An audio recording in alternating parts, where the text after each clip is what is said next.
यास्मीनाबाद का बादशाह और बगदाद का फकीर। यास्मीनाबाद एक अमीर और खूबसूरत शहर था। महलों की दीवारें संगमरमर की थीं। बाजारों में सोने चांदी की खनक गूंजती थी। हर तरफ तिजारत, रौनक और खुशहाली दिखाई देती थी।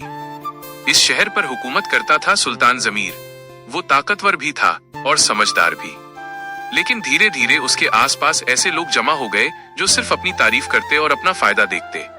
सुल्तान को लगता था कि उसकी हुकूमत बेहतरीन है, मगर सच्चाई उससे छिपाई जा रही थी। दूर शहर बगदाद में एक नौजवान रहता था, अमान। कभी उसका परिवार मशहूर ताजिर था। उनकी कश्तियां दूर दूर तक सामान लेकर जाती थीं। मगर एक भयानक तूफान ने सब कुछ तबाह कर दिया। घर उजड़ गया, दौलत चली गई। मगर उसके वालिद ने आखिरी वक्त कहा, बेटा, दौलत खो जाए तो दुख मत करना, मगर ईमान खो जाए तो इंसान खत्म हो जाता है। उस दिन से अमान ने फैसला किया, वो नेकी कमाएगा, सिर्फ पैसा नहीं। वो मस्जिद के बाहर बैठकर लोगों की मदद करता, कभी किसी को सलाह देता, कभी किसी को खाना खिलाता। लोग उसे बगदाद का फकीर कहते थे, मगर असल में वो दिल का बादशाह था। एक रात अमान ने ख्वाब देखा, एक चमकता हुआ शहर, एक परेशान बादशाह और एक आवाज, सफर करो, सच बोलने का वक्त आ गया है। सुबह होते ही अमान निकल पड़ा। रेगिस्तान की गर्मी, पहाड़ों की ठंड, भूख और प्यास, मगर उसका हौसला नहीं टूटा। कई हफ्तों बाद वो यास्मीनाबाद पहुंचा। शहर बाहर से बेहद खूबसूरत था, मगर अंदर से डर और अन्याय फैला हुआ था। छोटे ताजिर भारी कर, टैक्स के बोझ तले दबे हुए थे। गरीब कर्ज में डूब रहे थे, मगर दरबार में सिर्फ झूठी तारीफें होती थीं। अमान ने कहा, जो हुकूमत अपनी जनता की आवाज न सुने, वो सिर्फ महल बचाती है, मुल्क नहीं। अमान की बात सुल्तान तक पहुंची। उसे दरबार में बुलाया गया।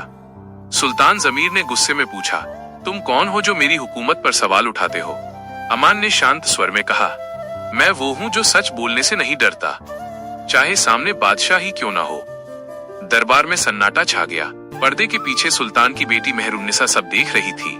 वो सिर्फ खूबसूरत नहीं थी, बल्कि बुद्धिमान और रहमदिल भी थी।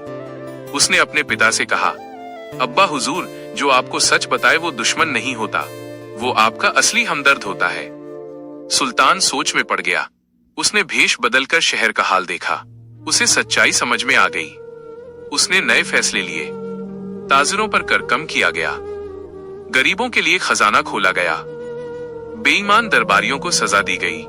धीरे धीरे शहर में खुशहाली लौट आई। लोग कहने लगे, एक फकीर ने बादशाह को सच्चाई दिखा दी। समय के साथ मेहरुन्निसा और अमान के बीच सम्मान और समझ बढ़ी। उनकी मोहब्बत दौलत पर नहीं, सच्चाई और नेकी पर बनी थी। सुल्तान ने खुशी से दोनों का निकाह करवा दिया। पूरा यास्मीनाबाद रोशनी से जगमगा उठा। सालों बाद सुल्तान ने तख्त अमान को सौंप दिया। अब अमान बादशाह था, मगर दिल से वही फकीर रहा। उसकी हुकूमत में कोई भूखा नहीं सोता था, कोई अन्याय नहीं सहता था। तिजारत ईमानदारी से होती थी। सच्चाई ही असली बादशाहत है। अगर आपको ये कहानी पसंद आई हो तो वीडियो को लाइक करें। ऐसी ही दिल को छू लेने वाली कहानियों के लिए मेरे चैनल को सब्सक्राइब करें और कमेंट में जरूर बताएं आपको सबसे ज्यादा कौन सा किरदार पसंद आया। आपकी राय मेरे लिए बहुत कीमती है। मिलते हैं अगली कहानी में। तब तक खुश रहें और सच का साथ दें।